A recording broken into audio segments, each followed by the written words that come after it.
बिस्मिल्लाहिर्रहमानिर्रहीम। एक अरसे के बाद मैं आपसे मुखातिब हो रहा हूँ। इस दरमियान में खासी पेचीदगियाँ हुई हैं, कानूनी तौर पर भी और KEC के अंदर भी एक हबाम हुआ है। कुछ प्राइवेटाइजेशन के हवाले से भी कुछ मुख्तलिफ़ किस्म की बातें हुई हैं कि इसमें नए मालकान जो है ना टेक ओवर कर रहे हैं, और इसी तरह से KEC के अंदर हैं कुछ लोगों ने कहा कि हम चार्टर ऑफ डिमांड कर रहे हैं, और फिर कहा कि भाई इस चार्टर ऑफ डिमांड को बुनियाद बना के हम एक एग्रीमेंट कर रहे हैं। यकीनन एग्रीमेंट होना चाहिए, और ये एग्रीमेंट 2011 से ऑनवर्ड होना चाहिए था। और 2011 से अगर आप कैलकुलेट करें तो आपको नज़र आएगा कि 7 चार्ट ऑफ डिमांड जो है ना ज़ेर इल्तवा है, और इसी तरह से रिवीजन ऑफ पे स्केल भी ज़ेर इल्तवा है। अब ये बदकिस्मती है कि जो जाबिर क़ुव्वतें हैं और जो लोग चाहते हैं कि हम ज़िंदा रहें और दूसरे लोग ग़ुलामों की तरह ज़िंदगी बसर करें, और इसी सूरत हाल पे वो मर जाएं और अपने हक़ की आवाज़ ना बुलंद करें, तो ऐसी सूरत हाल में 2012 का एग्रीमेंट जो है, 2011 का एग्रीमेंट जो होना चाहिए था तो वो नहीं हो सका। उसके रास्ते में लोग हाइल हो गए, और उस हाइली के नतीजे में जो है ना वो एग्रीमेंट रुल गया, और फिर 13 का एग्रीमेंट, और फिर 15 का एग्रीमेंट, और फिर 17 का एग्रीमेंट, फिर 19 का, फिर 21 का, फिर 23 का। आज कराची इलेक्ट्रिक में जो लोग हैं उनकी सूरत हाल ये है कि वो 10,000 से लेके 22,000 तक की जो है ना वो उनकी बेसिक पे है। हालांकि अगर उसी पोजीशन में 2009 की पोजीशन में, 2010 की पोजीशन में अगर चार्टर ऑफ डिमांड होता रहता तो आज हमारी तनख्वाह जो है मिनिमम किसी हमारे साथी की तनख्वाह जो है 60 से 70,000 से ऊपर होती, क्योंकि आखिरी एग्रीमेंट में 4,000 साढ़े 4,000 रुपये एग्रीगेट इंक्रीज़ हुआ था। एग्रीमेंट बच्चों का खेल नहीं है। इसी एग्रीमेंट की कोख से जो है ना वो जन्म लिया है मेडिकल पॉलिसी ने, वालिदैन के इलाज मालजे ने, बाद रिटायरमेंट ट्रीटमेंट ने, इसी तरह से ग्रॉस पे ग्रेचुइटी ने, इसी तरह एम्प्लॉइसंस के कोटे ने। ये चार्ट ऑफ डिमांड किया है कि इसी लेबर यूनियन का, और लेबर यूनियन को ये एजाज़ हासिल है पाकिस्तान के अंदर कि उसने मेहनत कशों के लिए जो है वो खासी तादाद में मरात लिए, और ऐसी सूरत हाल भी बनी है कि पूरे पाकिस्तान में हम जैसे ग्रेचुइटी के हवाले से जो ग्रास पे ग्रेचुइटी के इसी लेबर यूनियन ने करवाई थी, उसकी पाकिस्तान में मिसाल नहीं मिलती है। और वो SCMR 22 का केस जो सुप्रीम कोर्ट में कोर्ट है, हमें लेके PIA वालों ने और OGDC वालों ने और स्टील मिल वालों ने उसको अपने एग्रीमेंट में चार्ट ऑफ डिमांड में डाला, और उन्होंने वहाँ एग्रीमेंट किया। तो ये लेबर यूनियन की मसाफत है। एग्रीमेंट बच्चों का खेल नहीं है। एग्रीमेंट जो है एक गोरख धंधा है। आप जानते हैं, मैं खुद गुज़श्ता तकरीबन 10 एग्रीमेंट में मैंने शिरकत की है। मैं भी आज समझता हूँ कि बग़ैर जो है ना फाइनेंशियल एक्सपर्ट के, बग़ैर लीगल एक्सपर्ट के, बग़ैर जो है ना वो एक जहांदीदा आदमी के आप एग्रीमेंट नहीं कर सकते हैं। एग्रीमेंट ने अगर बच्चों का खेल कर दिया तो इंतज़ामिया एग्रीमेंट बनाएगी, और कुछ लोग उस पर साइन करेंगे और वो कहेंगे हमने एग्रीमेंट कर दिया, हमने एग्रीमेंट कर दिया। आप इस पर नज़र रखें कि ये ना हो कि आपकी चार्ट ऑफ डिमांड जो होने जाए, नाम नाहत चार्ट ऑफ डिमांड कहते हैं हो रही है, और वन साइडेड हो रही है। लोगों को बुलाया जा रहा है, कमरे में बंद करके उनसे मशावरत हो रही है कि जी आप जो कुछ हम बढ़ाते हैं तुम उसको अपोज ना करो।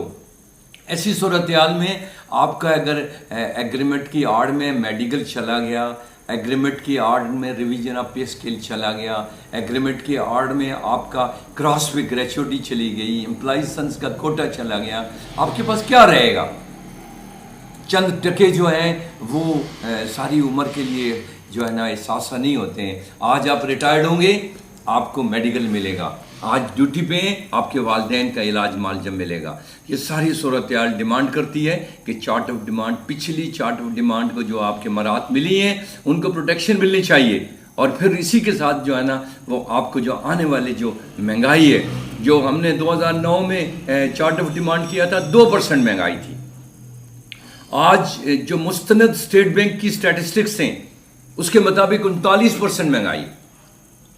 तो ऐसी सूरत हाल में 39% की महंगाई की बुनियादों पर चार्ट ऑफ डिमांड होना चाहिए, इसलिए कि एक मुनाफा बख्श इदारा है, और मुनाफा बख्श इदारे को 2011 से 7 चार्ट ऑफ डिमांड देने चाहिए। ऐसा ना हो कि इसके आड़ में कोई नौमलूद जो है ना वो एग्रीमेंट को ले डूबे और KEC के मुलाजिम जो है वो राह देखते रह जाएं।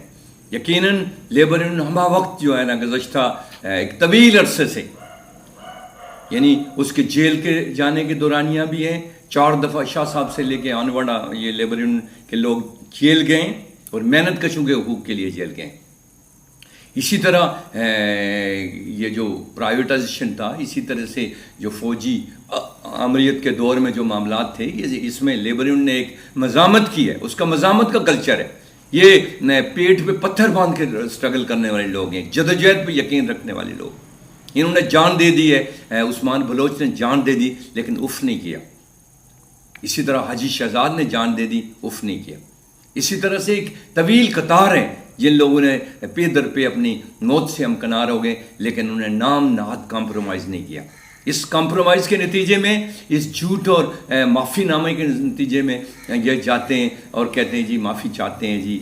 फिर जो है ना वो जो बैक बेनिफिट होता है वो कैलकुलेट होता है, उसके 3-4 हिस्से होते हैं। इसमें वो इंतज़ामिया के एहलकार कहता है कि कुछ मैं ले लूँगा और कुछ मुझे मिलना चाहिए, फिर तुम्हें मिल गया। फिर कुछ जो है ना वो बीच वाले बंदे को, मिडिल मैन को मिलना है, फिर वो ले लिया।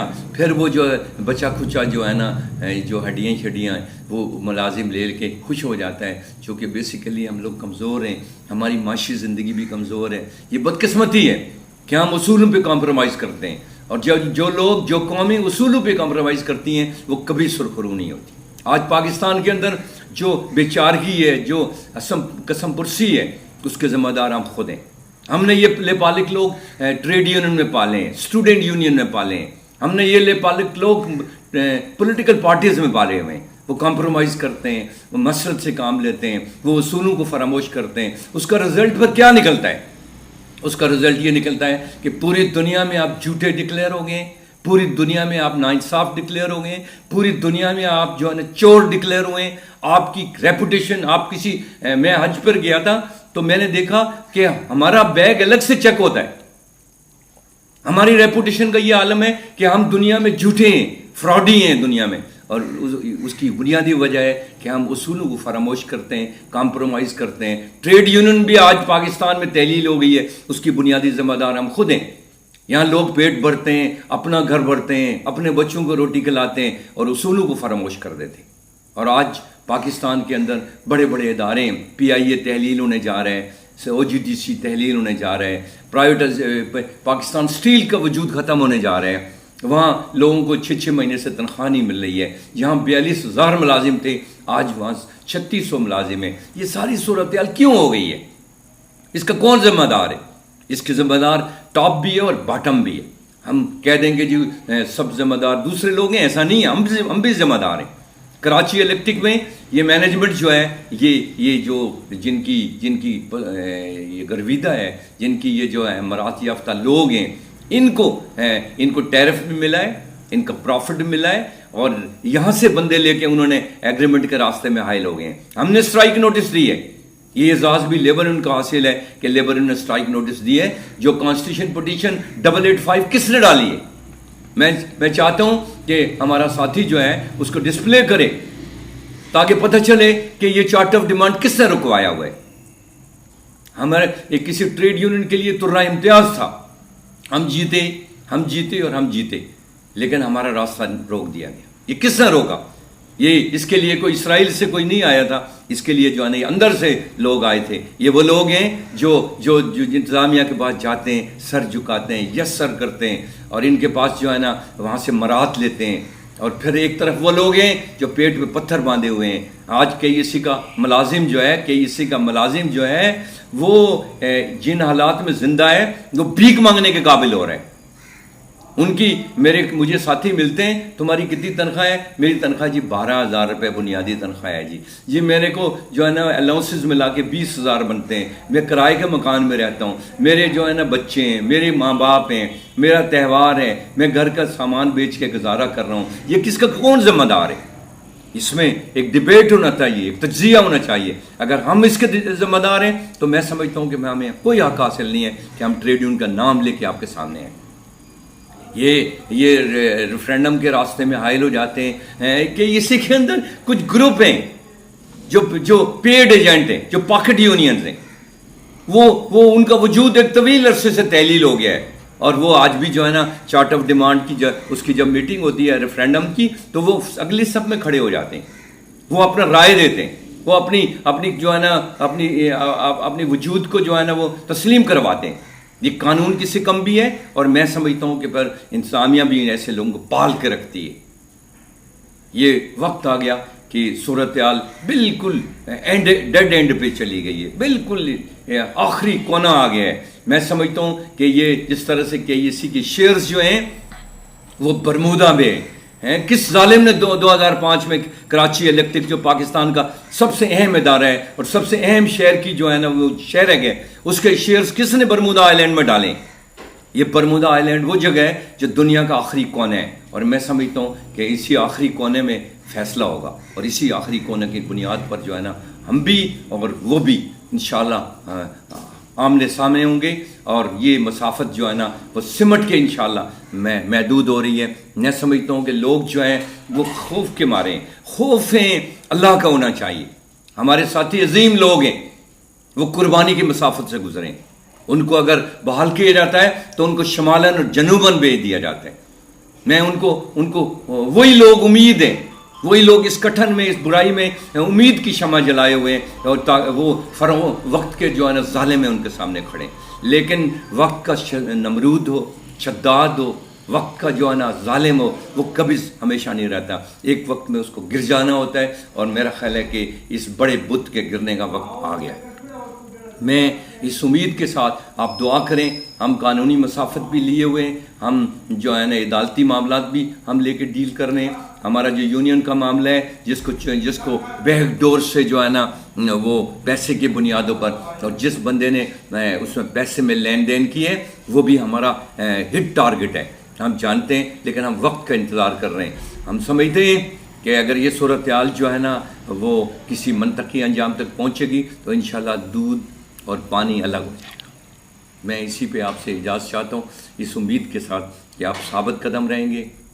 आने वाला जो दौरानिया है उसमें आपको और हमें अल्लाह रब्बुल इज़्ज़त जो है वो इंशाअल्लाह इज़्ज़त से हमारा मंतकी अंजाम होगा, और ये जद्दोजहद जो है वो एक सुरखरू होगी और अपना अंजाम बेहतर पाएगी। बहुत शुक्रिया।